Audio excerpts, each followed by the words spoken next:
رسول اللہ صلی اللہ علیہ وسلم سے ایک دن صحابہ کرام نے تمام پریشانیوں سے نجات پانے کا وظیفہ پوچھا۔ یا رسول اللہ، اگر پریشانیوں کی دلدل میں پھنس جائیں تو ان پریشانیوں سے، ان مصیبتوں سے جان چھڑانے کا کوئی وظیفہ بتا دے، کوئی دعا بتا دے۔ رسول اللہ صلی اللہ علیہ وسلم نے فرمایا صحابہ، اگر تم میں سے کوئی بھی شخص پریشانیوں کی دلدل میں پھنس جائے، مصیبتوں کی دلدل میں پھنس جائے، اگر تم پریشانیوں اور مصیبتوں کی دلدل سے نکلنا چاہتے ہو، بچنا چاہتے ہو، فرمایا میں تمہیں 3 وظیفے دے رہا ہوں، میں تمہیں 3 دعائیں دے رہا ہوں۔ فرمایا ان 3 دعاؤں کا دامن مضبوطی سے پکڑتے رہنا۔ یہ 3 دعائیں زبانی یاد کر لینا۔ جب بھی دعا مانگو ان 3 وظیفوں کے ساتھ دعا مانگو، تمہاری کوئی بھی دعا رد نہیں ہوگی، تمہاری ہر ایک دعا اللہ تعالیٰ قبول فرمائے گا۔ صحابہ کرام نے پوچھا یا رسول اللہ وہ 3 وظیفے، 3 دعائیں کون کون سی ہیں؟ میرے نبی نے فرمایا نمبر 1، لا الہ الا انت سبحانک انی کنت من الظالمین۔ لا الہ الا انت سبحانک، اے اللہ تیرے سوا کوئی عبادت کے لائق نہیں، انی کنت من الظالمین، یقیناً میں ہی ظالم ہوں، تیرے سوا کوئی عبادت کے لائق نہیں۔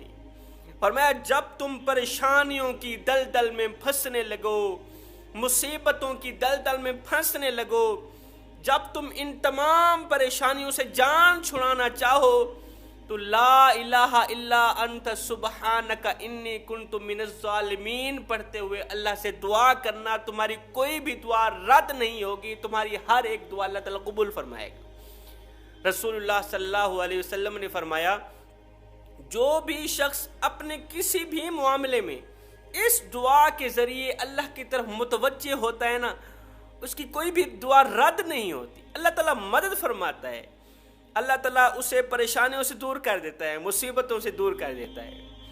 میرے نبی نے فرمایا حضرت یونس علیہ السلام قیامت تک مچھلی کے پیٹ کے اندر ہی رہتے، قیامت تک مچھلی کے پیٹ میں رہتے، کبھی بھی باہر نہ نکلتے اگر وہ یہ دعا نہ پڑھتے لا الہ الا انت سبحانک انی کنت من الظالمین۔ کتنی بڑی کمال کی دعا ہے، کمال کا وظیفہ ہے، اتنی بڑی آزمائش کو دور کر دیا، اتنی بڑی مصیبت کو دور کر دیا۔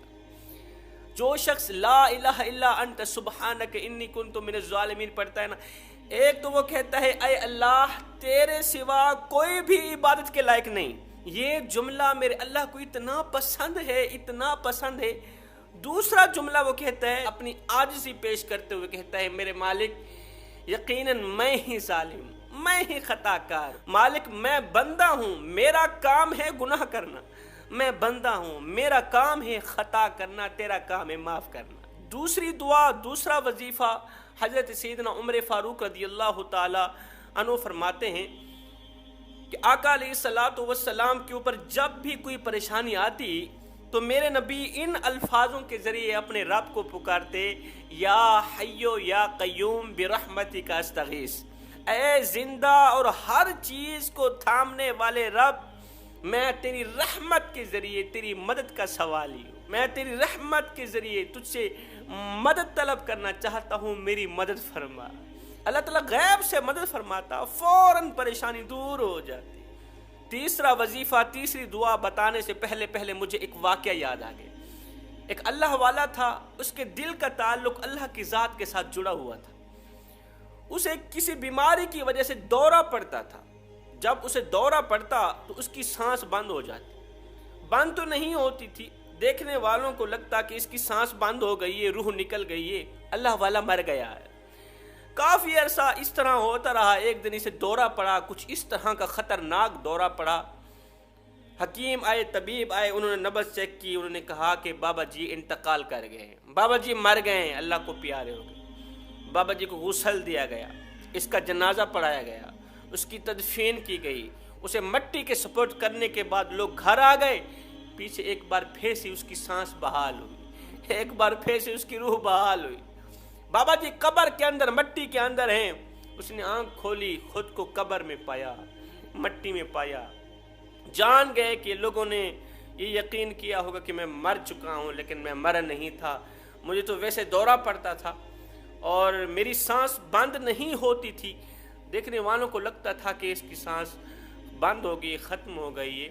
لہٰذا اب اس نے کیا کیا، رسول خدا صلی اللہ علیہ وسلم کے بتائے گئے ان 3 دعاؤں کو پڑھنا شروع کر دیا، ان 3 وظیفوں کو دہرانا شروع کر دیا۔ نمبر 1، لا الہ الا انت سبحانک انی کنت من الظالمین۔ دوسرا، یا حیو یا قیوم برحمتک استغیث۔ تیسرا، حسبنا اللہ ونعم الوکیل۔ سبحان اللہ، کہتا ہے ادھر سے میں نے یہ 3 دعائیں پڑھنا شروع کی، ادھر سے مجھے محسوس ہونے لگا کہ کوئی میری قبر کھود رہا ہے، میری قبر سے، میرے اوپر سے مٹی ہٹا رہا ہے۔ میں یہ 3 جملے، یہ 3 وظیفے پڑھتا چلا جا رہا ہوں، وہ مٹی ہٹاتا چلا جا رہا ہے۔ ایک دم اس قبر کھودنے والے نے اندر ہاتھ ڈالا، میرے کفن پر اس کا ہاتھ آیا، میں نے اس کا ہاتھ پکڑ لیا۔ دراصل وہ کفن چور تھا، کفن چرانے آتا۔ میں نے اس کا ہاتھ پکڑا، میں نے کہا کفن تجھے دیتا ہوں، کپڑے دیتا ہوں، مجھے باہر نکال۔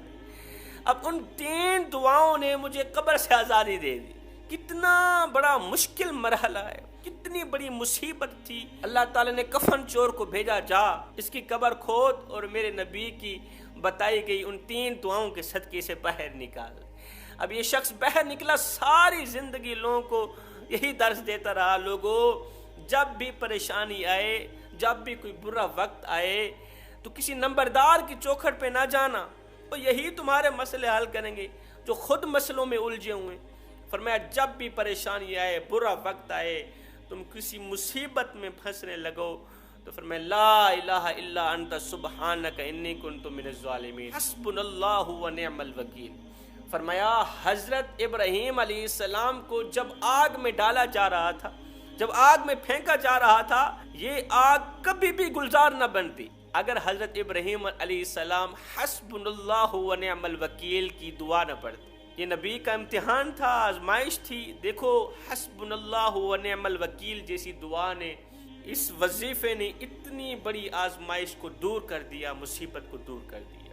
تو فرمایا تمہاری زندگی میں جب بھی کوئی پریشانی آئے، مصیبت آئے، جب تم دیکھو کہ مصیبتوں نے، بیماریوں نے تمہارے گھر کو جکڑ رکھا ہے اور تمہاری دعا بھی قبول نہیں ہوتی، اللہ تعالیٰ شفا نہیں دے رہا، تمہاری کوئی بھی دعا قبول نہیں ہو رہی، تو فرمایا ان 3 وظیفوں کے ذریعے تم اللہ سے دعا مانگا کرو۔ اللہ کے رسول نے فرمایا جو بھی شخص اپنے کسی بھی معاملے میں ان 3 دعاؤں کے ذریعے اللہ سے متوجہ ہوتا ہے تو اللہ تعالیٰ اس کی ہر دعا قبول فرماتا ہے۔ میں دعا کرتا ہوں مالک ہمیں ہر ایک دعا کرنے سے پہلے یہ 3 جملے، 3 وظیفے دہرانے کی توفیق عطا فرما۔